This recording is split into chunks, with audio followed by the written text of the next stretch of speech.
qui va tout péter pour pas être vulgaire, il nous a fait un 40%. Et typiquement, ça m'étonnerait pas de voir un ETF.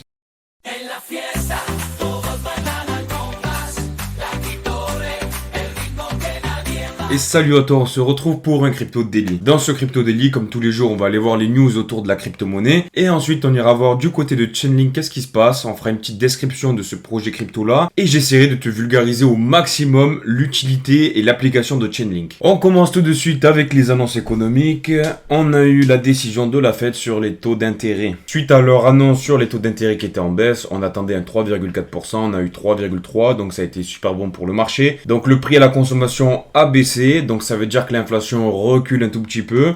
Et pour l'instant, on n'a pas eu encore une baisse des taux, ce qu'on attendait, ce que le marché attend pour repartir. En revanche, c'est pas impossible que dans les mois qui viennent, on ait une baisse des taux et je pense que ça va arriver de manière à redynamiser l'économie aux États-Unis. Je te rappelle qu'il y a l'élection présidentielle en novembre 2024 et à chaque fois qu'il y a une élection présidentielle, historiquement, on a un pump du marché. Parce que le président en place veut faire en sorte que l'économie se porte bien et que tout va bien sous son règne. Donc il y a des journalistes qui ont essayé de faire cracher le morceau à Jérôme Powell et pour l'instant il n'a rien laissé paraître. Mais voilà, c'est pas impossible qu'on ait une baisse des taux. Moi je pense qu'elle va arriver. En parallèle de ça, on n'a toujours pas eu de nouvelles concernant la commercialisation de l'ETF Ethereum. C'est aussi un catalyseur qui va certainement faire du bruit et va certainement aussi relancer le marché des altcoins. Donc on va suivre ça de près. Ensuite, en termes de nouvelles, qu'est-ce qu'on a? On a l'économiste américain Harry Dent qui prédit un krach boursier, du coup, pire que celui de 2008. C'est pas impossible, ok, moi je suis pas complètement en désaccord avec lui. Sauf que là, il y a les élections présidentielles, il y a pas mal de choses qui se tournent autour du marché et de la crypto-monnaie aussi. Je pense que ça arrivera dans tous les cas. Les Américains et le monde entier, la France aussi avec l'Europe, ont fait des demandes de prêts qui sont vraiment incroyables. C'est historique ce qui s'est passé. Je pourrais te montrer les charts si tu veux dans le prochain Crypto Daily de demain. À un moment donné, la bulle spéculative avec l'impression monétaire, forcément, ça va payer et quand elle va se dégonfler, elle va faire mal. Ça, c'est sûr. Le marché boursier est surévalué en raison de politiques monétaires et fiscales qui sont accommodantes pour tout le monde. Et donc ce gars, il prévoit une chute de 86% pour le S&P 500 et de 92% pour le Nasdaq. En période de guerre, c'est une guerre mondiale, ouais, je dis pas le contraire. Après, ça me paraît vraiment énorme quand même, 86%. À un moment donné, ça va se dégonfler. Donc nous, on espère que l'année qui vient, voilà, on va profiter de tout ça, je le pense honnêtement. Et puis ensuite, il faudra vraiment essayer de se protéger. Donc dans les métaux, dans l'or, dans l'immobilier, peut-être acheter de la forêt.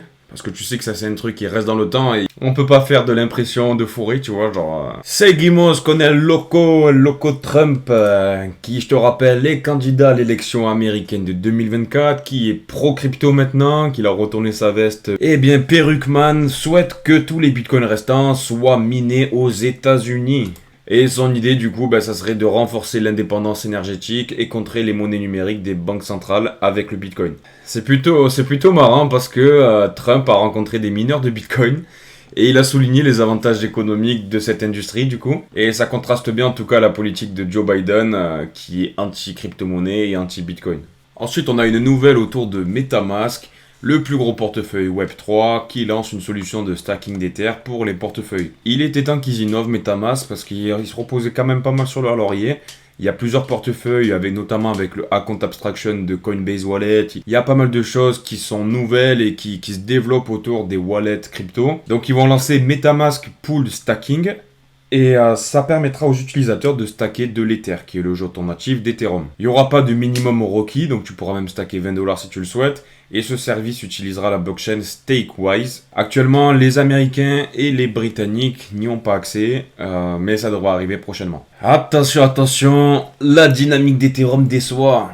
Aïe, qu'est-ce que c'est ça? Plutôt beer, plutôt bull, qu'est-ce que tu en penses toi? Donne-moi ton avis en commentaire. C'est vrai que depuis qu'on est passé de 3000 à 3800 avec l'annonce de l'ETF Ethereum et l'approbation, le cours s'est stabilisé et on est vraiment dans une accalmie avec une baisse totale des volumes. Les perspectives quand même montrent une tendance haussière, comme tu peux le voir avec la charte qui est quand même pas dégueulasse. On l'a connu en meilleure forme, je te l'accorde, mais voilà, il se maintient au-dessus des 3300$. Et les prochaines cibles, elles sont à 3900, 4500$. Est-ce que tu veux connaître mon avis? Honnêtement, je te le donne quand même. Pour moi, honnêtement, là, on est encore dans une espèce de propagande où on te fait croire que la crypto-monnaie, ça va mal, il n'y a plus de volume, etc. Mais qu'est-ce qui se passe en parallèle?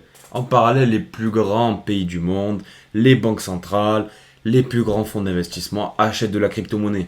Ils le font pas sur le marché parce qu'ils le font en OTC, tu vois, ils font ça de manière un peu dissimulée, un peu cachée, pour pas qu'on voit tous ces moves. Mais le moment où on va commercialiser l'Ethereum dans les ETF, je pense que l'Ethereum va exploser vers le nord.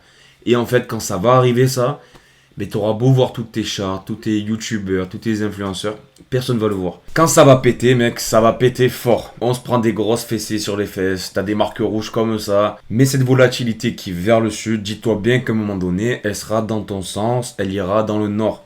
Et là, tu vas profiter. Pour l'instant, on attend un retournement de la situation. Juillet, août, on devrait avoir de belles couleurs, notamment avec l'élection présidentielle qui approche à grands pas. On a des super nouvelles autour de l'intelligence artificielle. Il y a Apple qui a signé un contrat avec OpenAI pour intégrer ChatGPT à ses iPhones. C'est vraiment une nouvelle de malade, frérot. Concernant la charte de Bitcoin, on a des courbes qui sont vraiment plutôt très volatiles.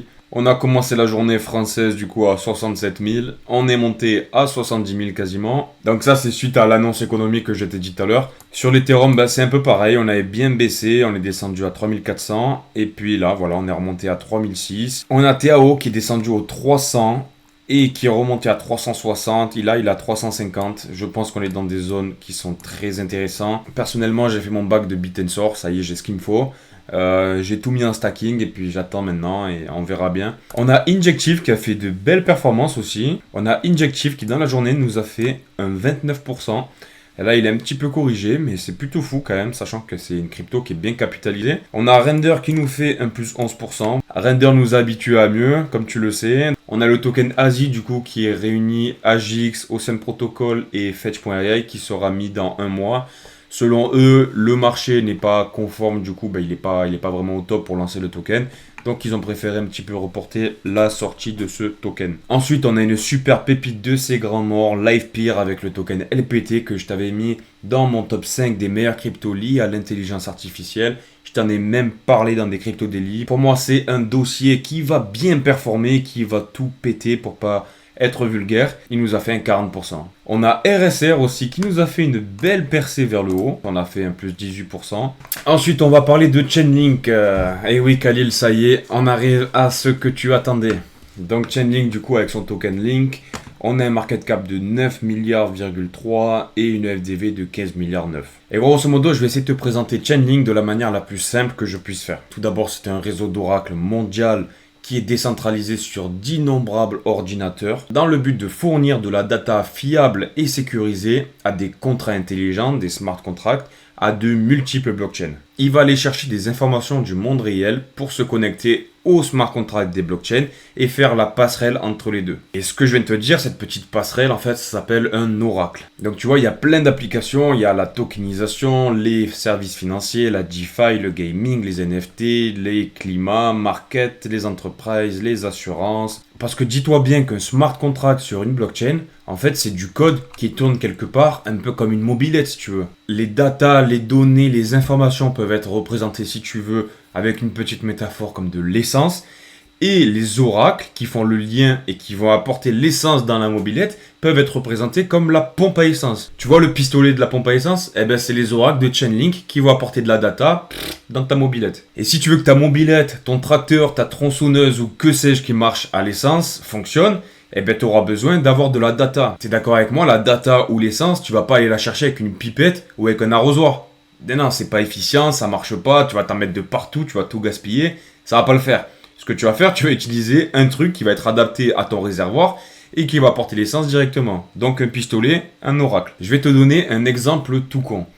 Par exemple, si tu as un protocole de finance décentralisée, de DeFi, on a Khalil, l'utilisateur d'un protocole DeFi qui veut déposer de la crypto-monnaie X pour emprunter une Y. Eh bien, la plateforme aura besoin en temps réel d'avoir un prix vraiment très précis de la valeur de la crypto-monnaie que Khalil aura déposée, de manière à pouvoir calculer le collatéral de son prêt. Si tu as des petits pourcentages de $100, $200, c'est pas important.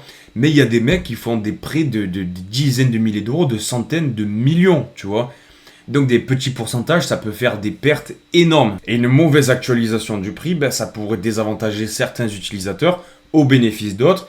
et entraîner une perte de fonds importante. Et c'est là que les oracles jouent un rôle direct. Et la plateforme, elle aura besoin d'avoir en temps réel les informations liées du coup au prix, liées au market cap, liées au collatéral, et toutes ces informations-là vont être transmises par les oracles. Sache que Chainlink, c'est une crypto-monnaie qui est vraiment essentielle dans la crypto-monnaie en général et dans le Web3 parce que ça fait le lien, ça fait la passerelle avec plein de projets. Et typiquement, ils sont utilisés par la plupart des grands projets crypto. Et typiquement, ça ne m'étonnerait pas de voir un ETF Chainlink qui sortirait fin 2024 dans la foulée de l'approbation de l'ETF Ethereum. Ça serait quelque chose de logique pour moi en tout cas. Donc en termes d'évolution de prix, moi je pense honnêtement qu'on peut avoir de belles hausses pour ce cycle-là. C'est pas impossible qu'on dépasse l'ancien ATH. On avait atteint les 21 milliards de market cap, actuellement on est à 9. Donc forcément, il y a eu un peu de dilution sur le prix du token. Si tu veux mettre de l'argent dans une crypto-monnaie avec des convictions sur vraiment des applications et pas dans un toutou qui pue la merde, qui ne sert à rien, Chainlink, c'est vraiment une crypto-monnaie, un projet qui répond à de réels problèmes par des solutions.